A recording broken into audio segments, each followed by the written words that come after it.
So, dear Dhamma practitioners, this is our ongoing meditation session.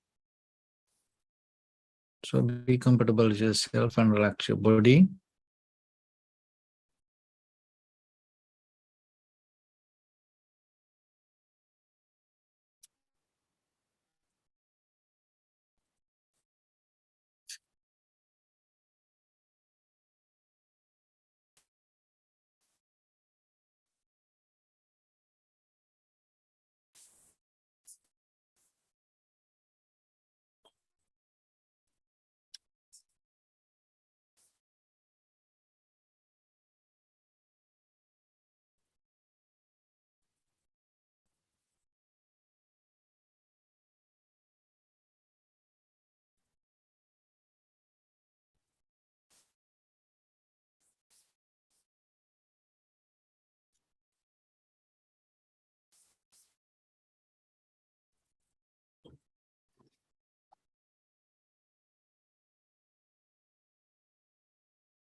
Okay, so dear Dhamma practitioners, be comfortable yourself and relax your body.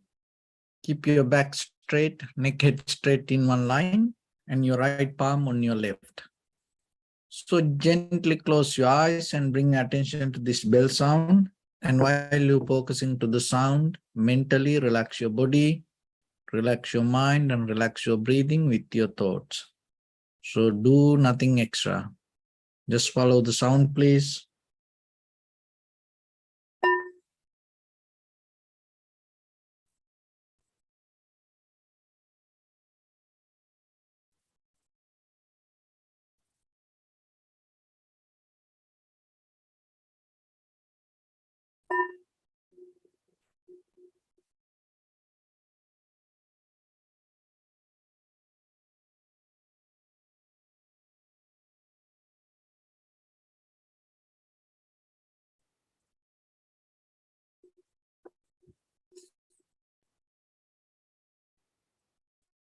Namo tassa bhagavato arahato samma sambuddhassa.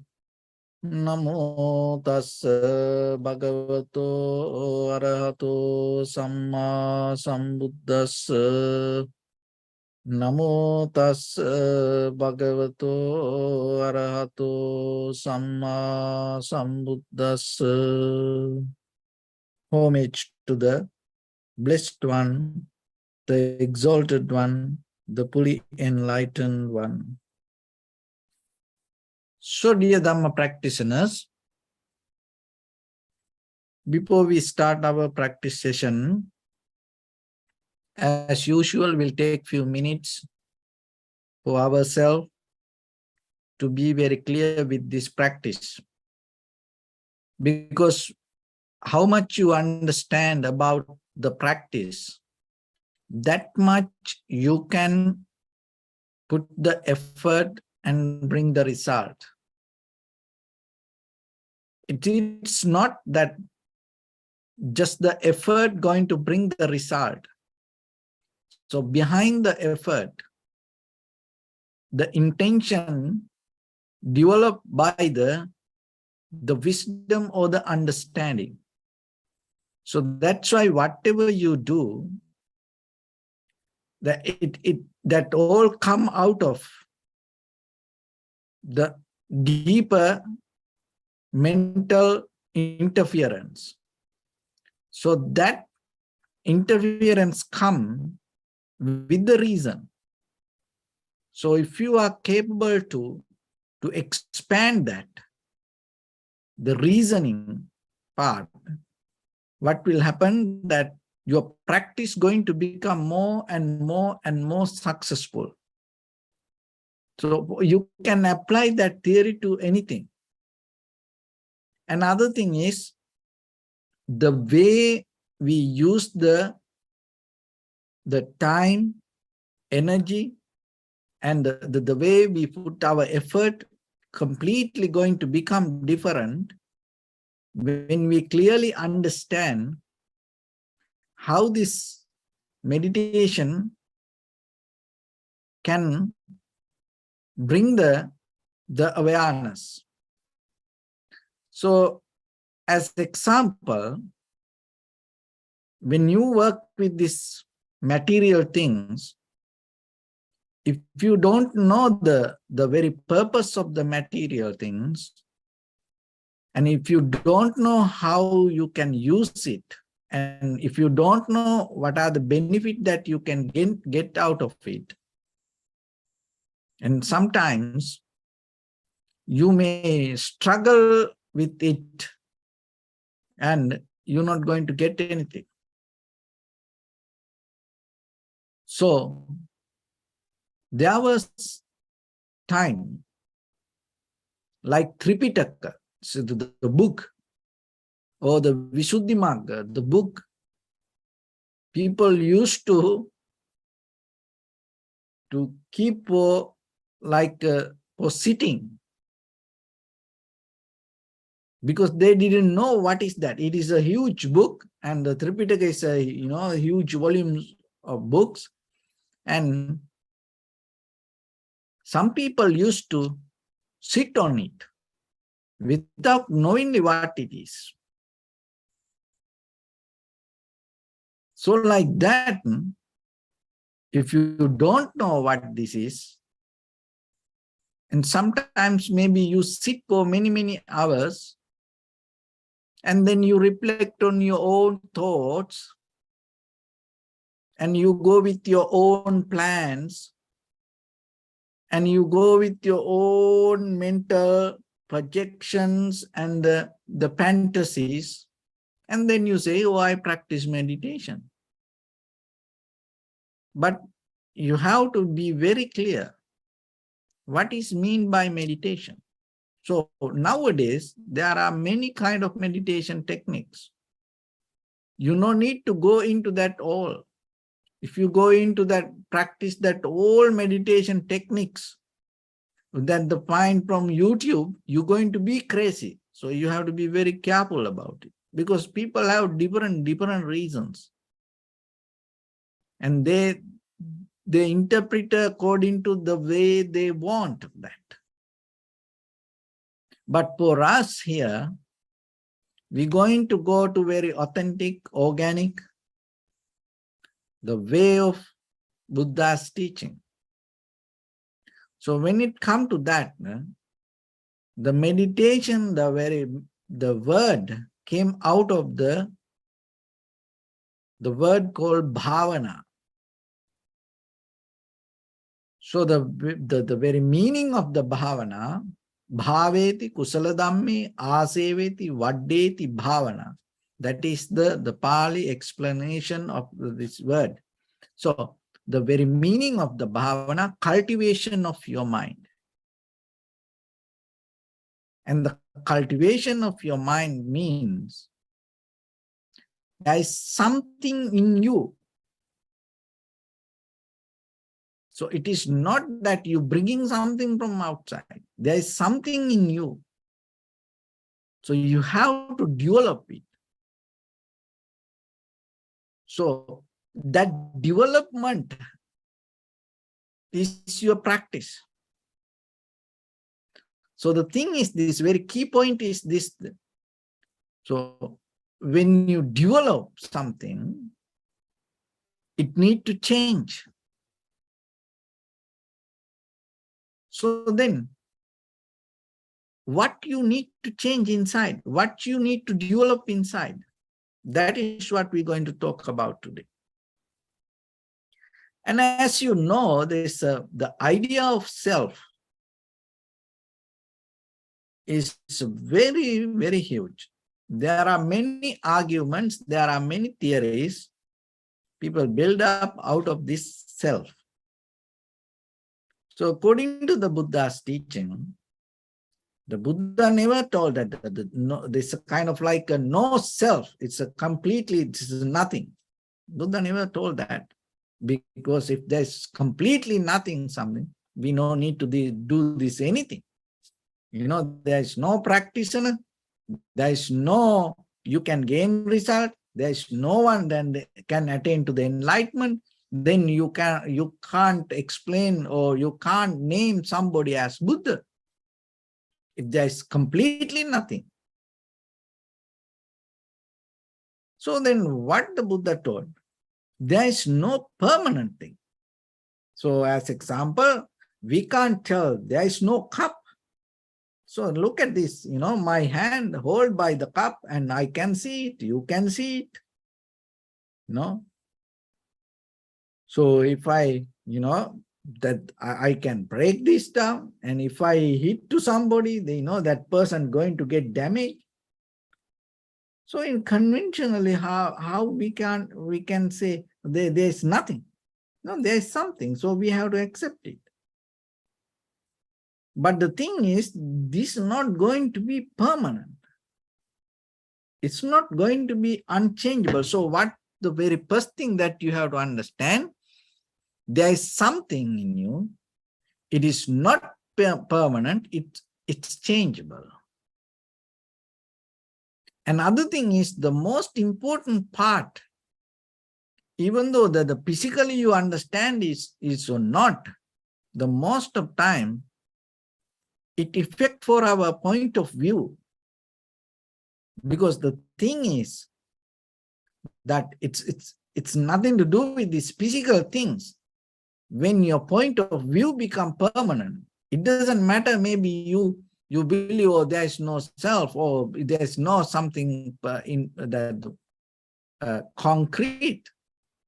There's nothing unchangeable. But you hold it to mental, oh, this is my idea. This is who I am. This is our culture. This should be exactly like that.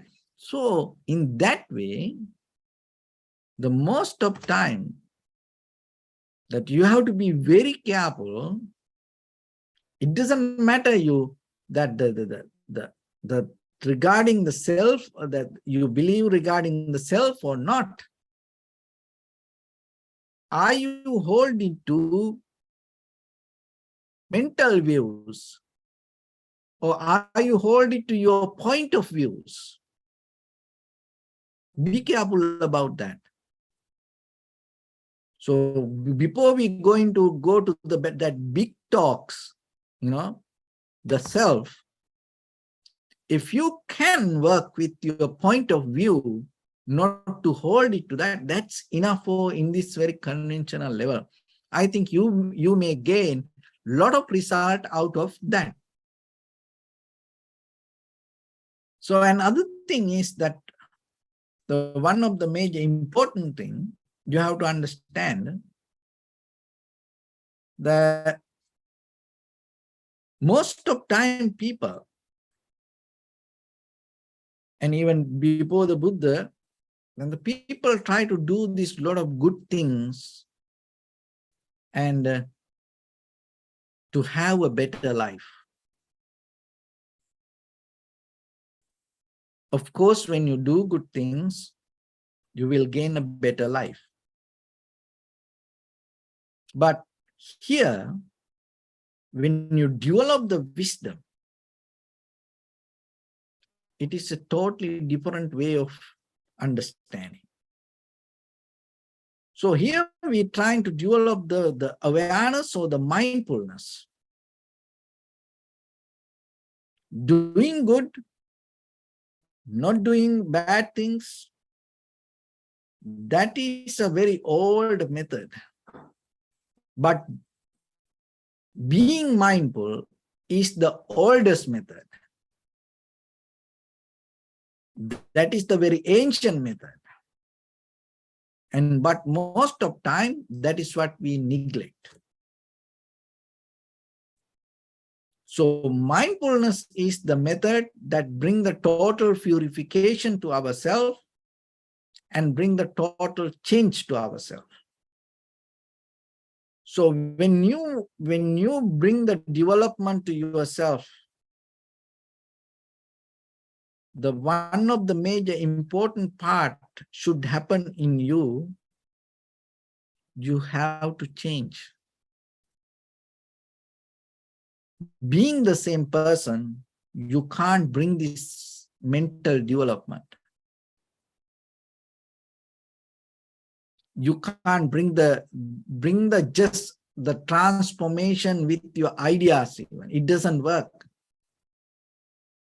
So the physically we all know we all change, but our mental views.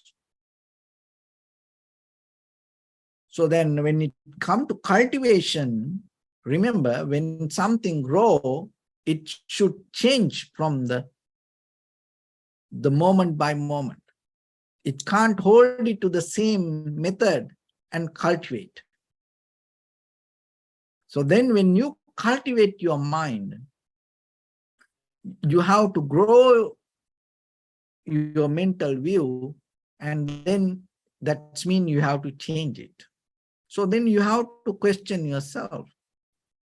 You practice and you do many other things, but still, is that growth or the change happening in you? If not, then you have to look into that. Because if there is, your point of view doesn't change,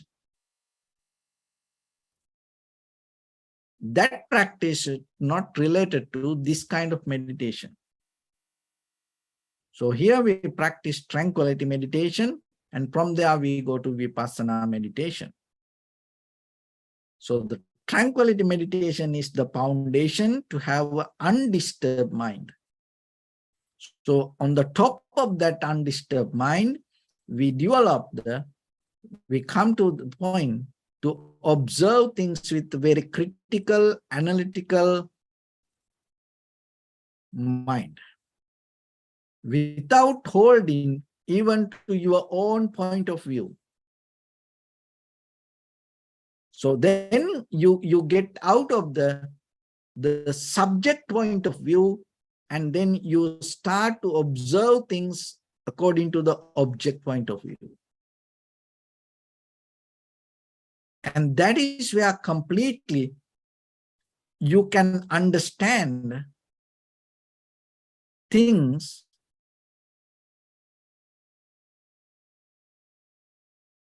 according to causality. Because this subject point of view, that the way we think has a history. And that history pushes us to find a more better way. So then remember yourself, out of this whole practice, the most important part, we have to change our own point of view. So then where we end? We end with the no view point. So rather than the no self, come to the point, be an experiencer, but without the view. So in that way, you become more flexible. You adapt to situations. And you're not going to hold it to situation. You're not going to cling into situations. In that way, little by little, you start to grow. That means deeper inside you, you have total freedom. So when something grows, remember, if it doesn't have the total freedom, the growth not going to happen. It become crooked, like a bonsai trees. So you know how the trees bonsai, you know, they tied it with the wires and then it can't grow. But they put the water, you know, that all the soil and everything there, it can't grow. Then it become like a midget, you know, it's kind of like a crooked. So deeply what happened when you hold it to things inside you with the desires or like or dislike or neutral feelings, what happened? You become a midget. So idea about the self or your point of view, that is what does. It not allow you to grow. So keep the total freedom inside you. So that means you become like a huge banyan tree and it go as far as it can grow. It's kind of like a redwood tree. It grow as far as it grow. So yourself, allow yourself to experience with your eye, ear, nose, tongue, body, mind. Experience as deeper as you can without holding to point of view. So when you have the self, that the self come with the certain ideas, that idea condition your point of view.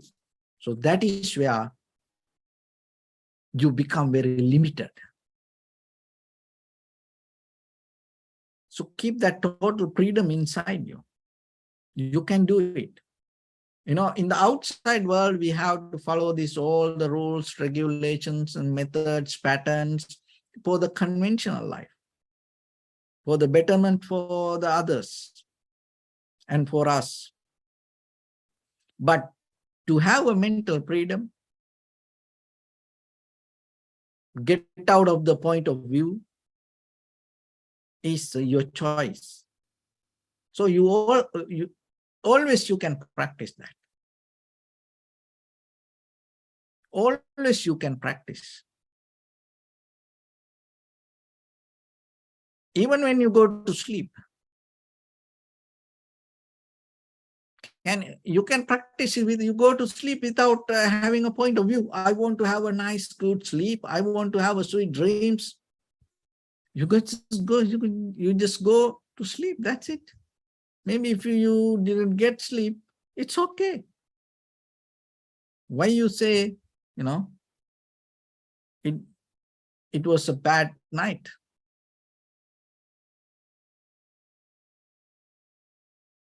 So like that for anything. And deeply you can practice, work with that, and then you will see it's all mind. But without having some practice,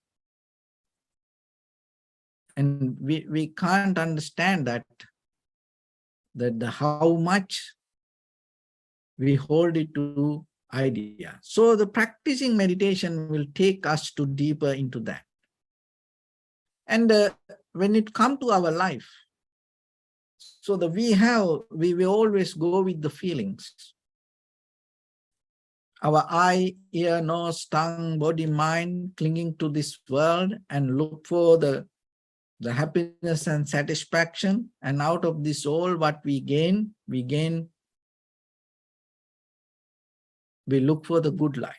So even out of the merits that you have done, all the good things you have done will bring the good life to you. So what is the good life mean? You will see beautiful things and you may see whatever you want, and you hear whatever the beautiful things, or maybe you hear whatever you want. Or with the nose, You smell all the good things, and maybe you gain whatever the smell you want. And then you say, oh, it's a beautiful life, happy life, with the tongue, all the food and that things, whatever you like to eat, if it is there, you say, that's all, this life is so good. And then we say, he's blessed, she's blessed. And with the sensation, bodily sensation, with the partners, male for female, female for males, whoever you want to associate, if that people around you, close to you, say, oh, this life is good. That is what the merits can do. There's nothing else. Merits can't bring the enlightenment. Merits can bring the good life. And so it is very necessary. You need that. But the thing is this, that when you have the good life, when you see something beautiful, if you like it, what will happen? It triggers the greed inside you. With your eye, ear, nose, tongue, body, mind, that whatever the things you want, when you meet that, what will happen? It triggers the desire. It triggers the greed. And if you don't get it, so that means if you get the unpleasant things, the opposite side, then we call it's a kind of like a, the bad karma. So like you want to see something, but you can't see, you see completely opposite side. So then you see it's a bad karma with your eye, ear, nose, tongue, body, mind. And then what will happen? When you experience that, you get mad, disappointed, angry. So it will trigger the anger inside you. And the neutral things, all the neutral things around us. And it is not about our like or dislike. It's not going to affect for our deeper feeling. It's there. It triggers your ignorance. So that is how the world keep going. So then what will happen when you hold it to the idea of self, your point of views, you build up a kind of like a net, and you go in that net, you go in that circle again and again, again and again, and you keep looking that again and again, again and again, but you don't see when you meet this outside world, what happening to you. So that is what called life. That is what called living. Trigger the greed, trigger the hatred, trigger the ignorance out of eye, ear, nose, tongue, body, mind, perception. So then how we can get out of it? Because there's no way. Even it doesn't matter how good life you have, you can't get out of it. Why? Because that all the good life trigger the desire or the greed, cravingness. And if you resist that, if you stay away from it, then what will happen? It trigger the anger.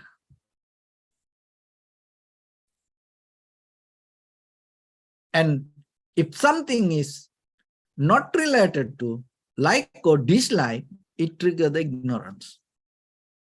So then, as an ordinary person in day-to-day life, how you can stop this process? So that is what the Buddha taught. how to stop that. And during 2,600 years, it was a kind of like a breaking news, a brand new news for that. It was the breaking news. So what is that? So that is what called mindfulness. So mindfulness means when you experience something, rather than caught up with the desire or like or dislike, you become very closer to yourself, not something somewhere. You become closer to yourself and see how you experience it. That's it. And how you experience. You not go away from it, you become more closer to you. And see, it doesn't matter like or dislike or neutral feelings, you see how you experience it. So another way, you become more aware about you, not the outside things. So that is where you disconnect from your self-centered idea, because the self-centered idea not allow you to observe how you experience things. The self-centered idea always take you out of the experience and take you to another place. So now you come to the point that whatever come to your eye, ear, nose, tongue, body, mind, just allow it to happen. It doesn't matter like or dislike or neutral. You're not going to categorize it, or you're not going to resist. So in that way, it's not going to trigger the greed, hatred, or the delusion. But you come to the point to see how you experience it, what is happening. So in that very moment, what you can see, you can recognize that whatever you experience, it doesn't matter. It's nothing wrong that you recognize it as a pleasant, unpleasant, or neutral. But you go more deeper, you go beyond that and recognize that what you experience, if it is a pleasant or unpleasant or neutral, that all feelings change. That is the key point. That is what you go beyond the conventional, ordinary life experience. Because most of us, your self-centered idea, your point of view, don't allow you to go beyond that. It stops with the like, dislike, and neutral feelings. And then you don't know beyond that. So people will do the good things and you receive the good, and again and again and again, you go with the good. And the journey will happen. You forget even you have a journey. Why? Because everything good. And the bad things happen, and again and again, bad things happen. You struggle with the bad things. You forget you go through a journey.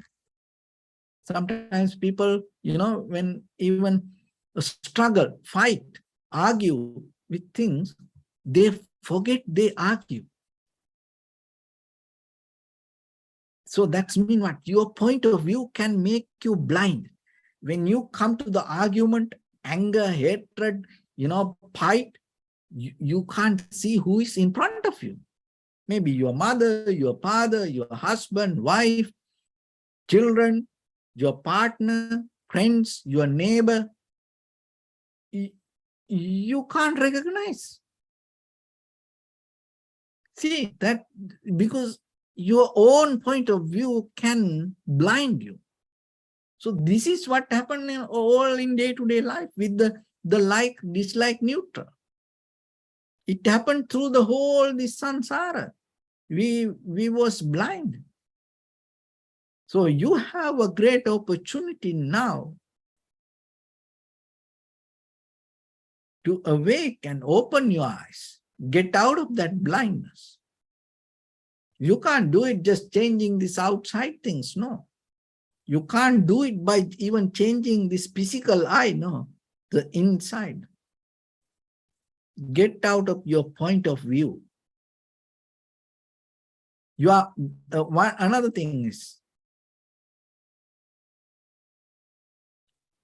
you are not capable to hold it to a point of view. Why? Because all things, all this, the things in your mind, most of time came out of your own thoughts, projection, preconditioned mind.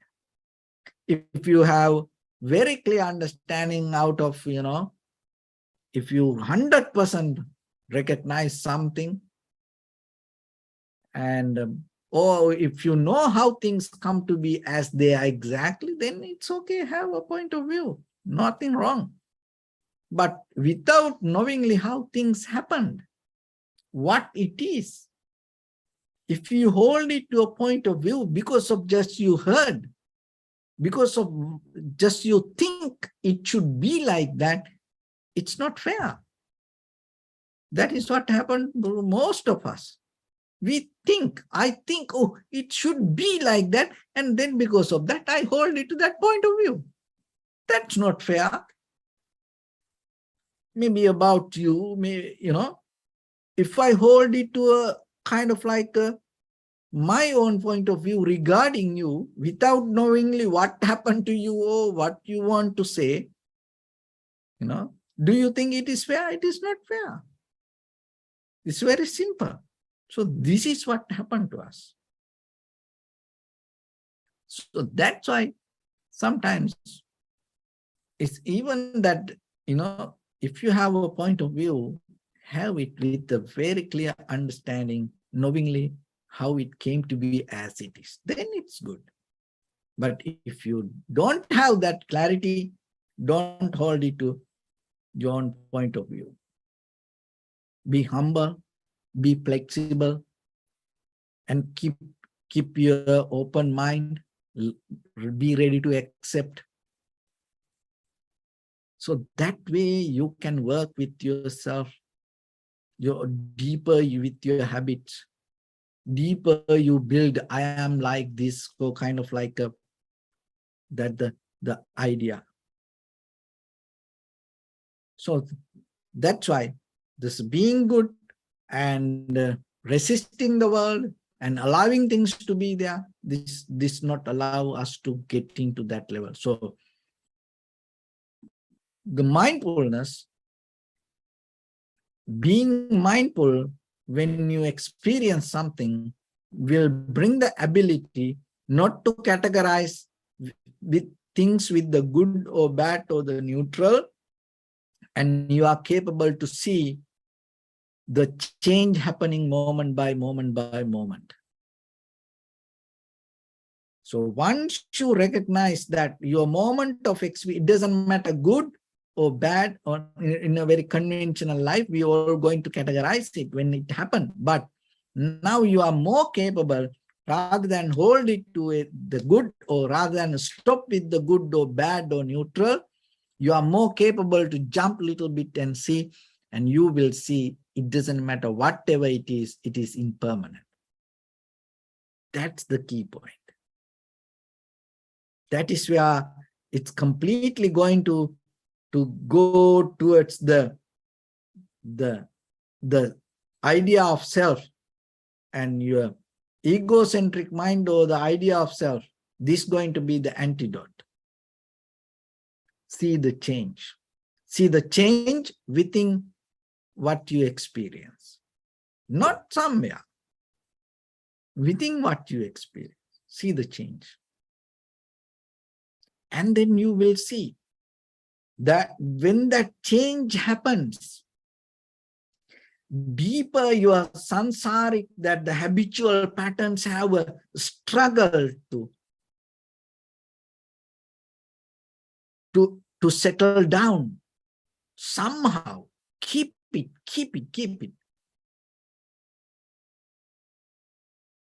And then you will see that with the change, that how this unsatisfactory nature is there. Because it has a current to keep going, keep going, keep going. And once you see that, you recognize this anything, this experience, that whatever you experience with your eye, ear, nose, tongue, body, mind, it doesn't matter, it is like, dislike, or neutral, that all change moment by moment. It never going to settle down anywhere. It never going to satisfy anything. And that is where you come to understand completely. There's no kind of like a permanent, concrete, unchangeable self, physically or mentally. So once you have that, it's become irreversible wisdom to you. So that wisdom always in the world. It's always there. Million years ago, the wisdom the same. Today, the wisdom same. During Buddha's time, whoever understood that wisdom the same, and today wisdom the same. You know that when we look at our human history, the people themselves had the wisdom to go through many situations in when with the world, with all these up and downs. It's not because of the science or the technology or the machines. It's because they had the wisdom. So you have the same. But the thing is, today we more caught up and depend on these outside things. And we take that outside things as such. No, there is something inbuilt in you. As a human being, you have something. So that is, you have to tap into that. So mindfulness will bring that ability, because now you look into yourself. That is what we don't do. Why? Because you know yourself. It's a very basic wisdom. When you see, you understand. You know that. That's why sometimes when you don't want to understand something, what you say, don't show it to me. Don't show it to me. Don't tell it to me. Why? Because if you see, you understand it. That's a human wisdom. No one can escape from that. No one can say, oh, if I see, I can't understand. No, it's not going to happen. It's very natural. So then what you need to do? So start to look into you. Then you will understand you. That's a very simple wisdom. So once you see, you recognize what is happening there. That is what you need to know. So with that, let's get into practice a little bit now. So your right palm on your left and neck head straight in one line, and be comfortable with your posture. Bring your attention to your body and scan head to toes yourself and say Sopatveva. Oh, may I be well and happy 3 times.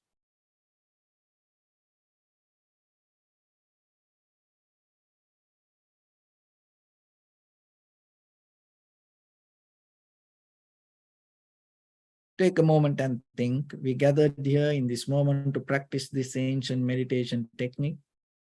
All the Buddhas, all the enlightened masters followed this path and achieved wisdom. So we also gathered here to accumulate that knowledge. In this moment with this sitting, may my body become more comfortable, may my breath be more smooth, may no difficulties come to me, may all the success come to me. Also think for a moment, this is the last moment we're spending in this very lifetime. And detach your mind from all your past memories and as well as any kind of future thoughts.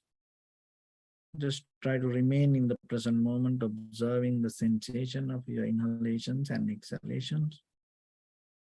So in the beginning, deeply and gently, breathe in, breathe out 3 times and find the sensation, please.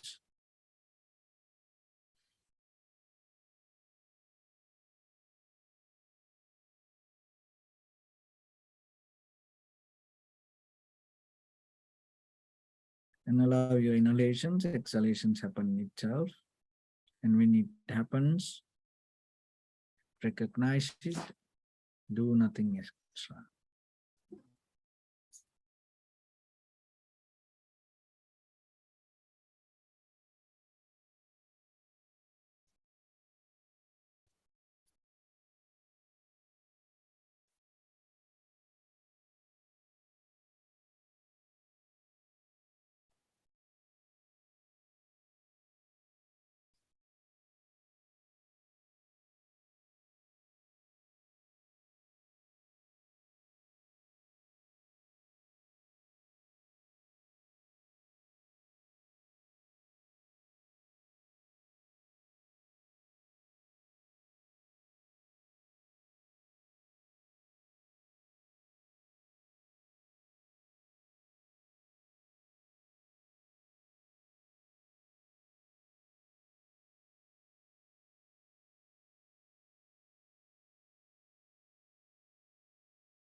Bring your attention to your body, please. Observe your posture.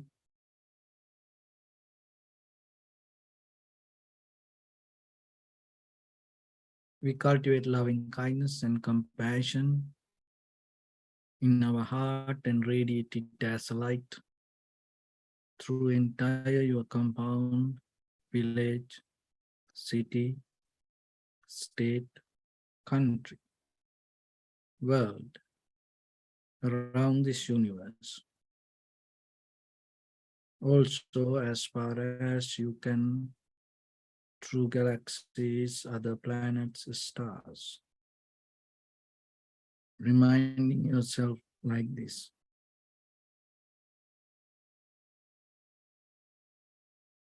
With clear intention, mentally repeat after me. May all living beings in this universe be well and happy.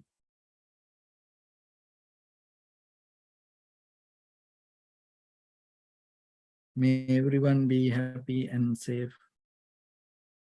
And may their hearts be filled with joy.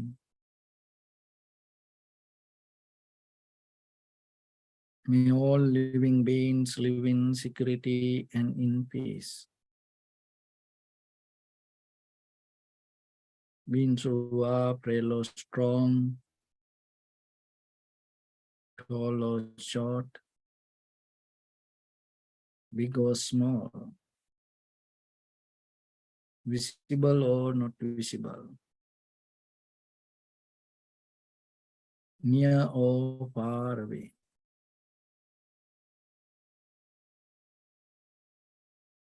Already born or yet to be born.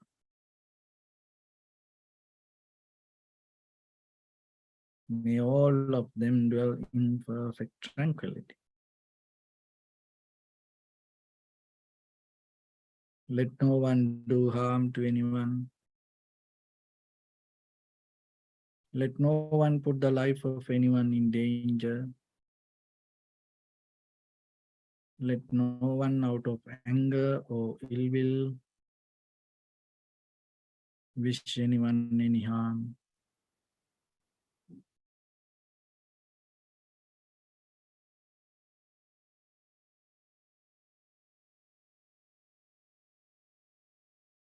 Expand the loving kindness and compassion beginning from your heart.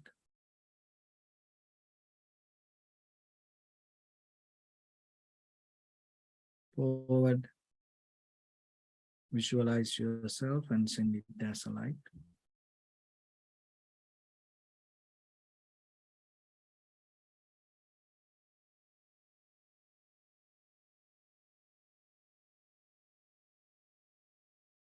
To your backside.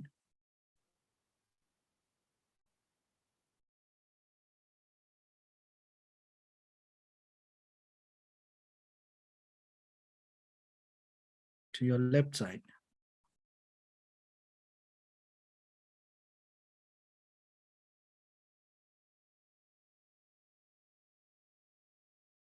And to your right side.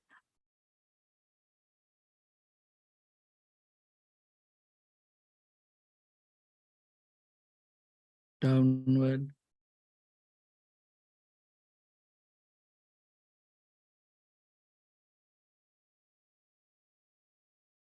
And upward.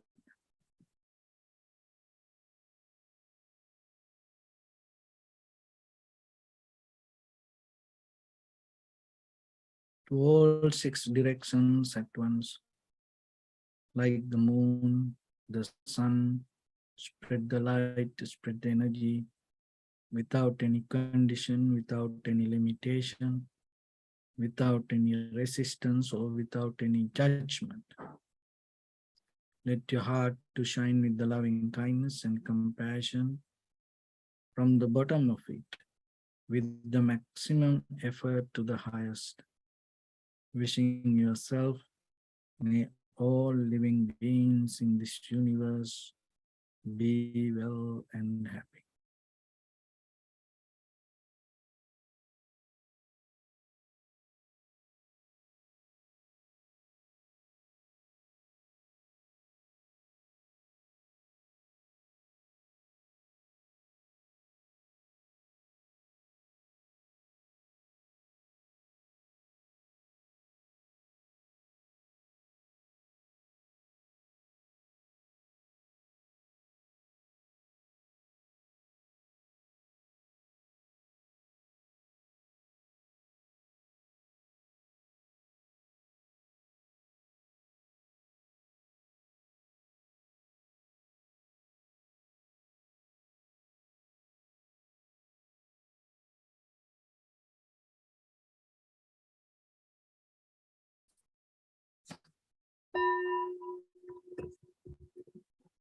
Say sadhu, sadhu, sadhu. So first of all, we offer this practice to the great qualities of the Buddha, Dhamma and the Sangha. And also by the power of this meritorious deed, may all of us attain to the supreme bliss of Nibbana. May all your guardian angels and deities will receive these merits and increase their longevity and protect all of you from any kind of planetary influences or any ill effects. Ittavata chami sampadam punya sampadam sabbe deva numodantu sabba sampatti siddhya sabbe bhuta numodantu sabba sampatti siddhya sabbe satta numodantu sabba sampatti siddhya. Imaya dhammanu dhamma patipattiya buddham pujemi dhammam pujemi sangham pujemi. Addaya imaya patipattiya jati jara vyadhi maranam ha paribunjissami. Idam me punya kammang asavakkaya vahang hotu sabba dukkha pamunchatu. Bless.